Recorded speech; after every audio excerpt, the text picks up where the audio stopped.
नमस्कार दोस्तों, स्वागत है आपका आपके अपने YouTube चैनल बनारस की ज्ञानी बिल्ली में, जहां हम लेकर आते हैं सनातन की वो अद्भुत कथाएं, अनसुनी कहानियां, जिन्हें सुनकर सिर्फ मन नहीं, आत्मा भी जाग उठती है।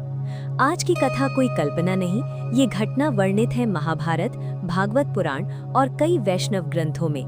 आज की कथा है कैसे ठाकुर जी ने मृत बच्चों को फिर से जीवित लौटाया और अर्जुन का अहंकार एक ही पल में चूर कर दिया। तो आंखें बंद कीजिए, मन में ठाकुर जी का स्मरण कीजिए और चलिए हजारों वर्ष पीछे द्वारिका नगरी की ओर।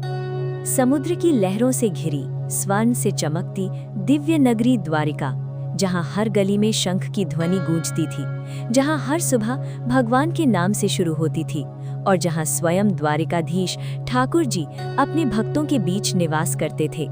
लेकिन उसी नगरी में एक घर ऐसा भी था जहां न शंख बजता था, न दीप जलते थे, न कोई मुस्कान थी, वहां सिर्फ सन्नाटा था। उस घर में रहता था एक ब्राह्मण, बहुत विद्वान, बहुत धर्मात्मा, लेकिन पिछले कई वर्षों से उसकी आंखों में बस एक ही चीज थी, दर्द। क्योंकि हर बार जब उसके घर संतान जन्म लेती, बच्चा जन्म लेते ही उससे छिन जाता।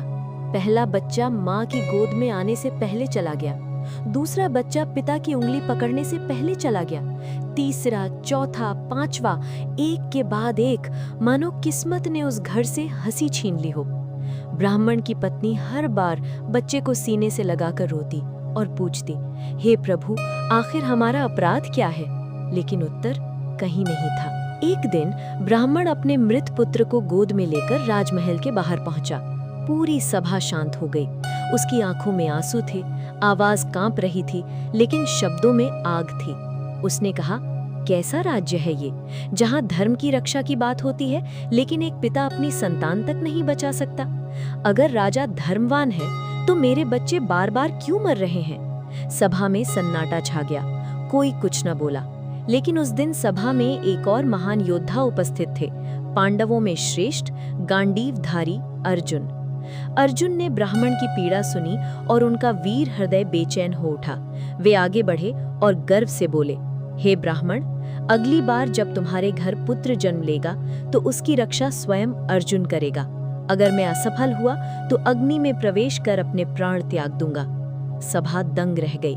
ब्राह्मण ने अर्जुन को देखा और धीमे स्वर में बोला, क्या तुम सच कह रहे हो?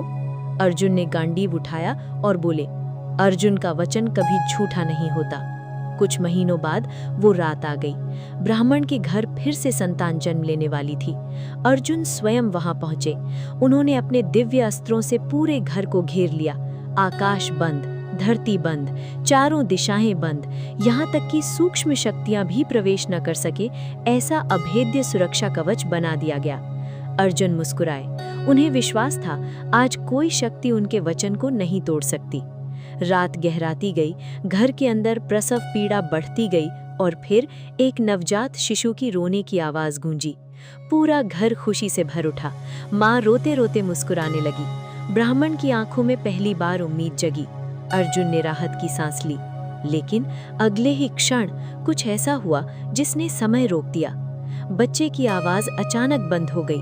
कमरे में एक तेज प्रकाश फैला और सबकी आंखों के सामने नवजात शिशु गायब हो गया। हाँ, गायब। न दरवाजा खुला, न खिड़की, न कोई आवाज, बस एक पल में बच्चा अदृश्य हो गया। अर्जुन स्तब्ध रह गए। उनके हाथ कांपने लगे। उन्होंने हर दिशा में दिव्य दृष्टि दौड़ाई, हर लोक में खोजा, पृथ्वी, स्वर्ग, पाताल, लेकिन बच्चा कहीं नहीं था। पहली बार महान अर्जुन की आंखों में हार दिखाई दी। सुबह हुई। ब्राह्मण अर्जुन के सामने खड़ा था। उसकी आंखों में आंसू नहीं थे, अब वहां सिर्फ मौन था, और वो मौन अर्जुन के हृदय को चीर रहा था। अर्जुन ने अपना सिर झुका लिया। उन्होंने कहा, मैं हार गया, अब मेरा वचन मेरे प्राण मांगता है। अर्जुन ने अग्नि जलवाई। पूरी द्वारिका स्तब्ध थी। लोगों को विश्वास नहीं हो रहा था कि अर्जुन सच में अपने प्राण त्याग देंगे। तभी भीड़ के बीच एक मधुर मुस्कान दिखाई दी। मोर मुकुट, पीतांबर, श्याम वर्ण, स्वयं भगवान श्री कृष्ण। ठाकुर जी मुस्कुराए और बोले, पार्थ, जिस राह का अंत तुम्हें दिखाई दे रहा है, वहीं से मेरी लीला शुरू होती है। अर्जुन ने सिर उठाया। उनकी आंखें नम थीं। उन्होंने कहा, माधव, मैं हार गया। कृष्ण मुस्कुराए, नहीं पार्थ, आज तुम्हारा अहंकार हार रहा है। चलो तुम्हें सत्य दिखाता हूँ। दोनों दिव्य रथ पर बैठे और यात्रा शुरू हुई। पहले पृथ्वी पीछे छूटी, फिर तारे, फिर ग्रह, फिर प्रकाश, फिर समय और फिर एक ऐसा लोक आया जहाँ शब्द भी पहुँचने से पहले शांत हो जाएं। वहाँ सिंहासन पर विराजमान थे महाविष्णु। उनकी दिव्य आभा से पूरा ब्रह्मांड प्रकाशित हो रहा था। और तभी अर्जुन की नज़र सामने गई और जो उन्होंने देखा उसे देखकर उनके शरीर में कंपकंपी दौड़ गई। वहाँ ब्राह्मण के सारे बच्चे हंस रहे थे, खेल रहे थे, जीवित, सुरक्षित, दिव्य प्रकाश में। अर्जुन की आंखों से आंसू बहने लगे। उन्होंने कांपती आवाज में पूछा, प्रभु ये सब? महाविष्णु मुस्कुराए और बोले, मैं कृष्ण और अर्जुन दोनों के दर्शन करना चाहता था, इसलिए मैंने इन बच्चों को यहाँ बुलाया ताकि संसार समझ सके शक्ति से बड़ी भक्ति होती है। ठाकुर जी मुस्कुराए। अर्जुन मौन थे क्योंकि आज उनका धनुष नहीं, उनका अहंकार टूटा था। महाविष्णु ने सभी बच्चों को वापस लौटा दिया और जब ब्राह्मण ने अपने बच्चों को जीवित देखा, वो फूट फूट कर रो पड़ा। उस दिन पूरी द्वारिका ने समझ लिया, जहां मनुष्य की शक्ति खत्म होती है, वहीं से ठाकुर जी की लीला शुरू होती है। तो दोस्तों, अगर आपके जीवन में भी कोई ऐसी समस्या है जहां सारे रास्ते बंद दिख रहे हैं, तो याद रखिए, ठाकुर जी देर करते हैं, अंधेर नहीं।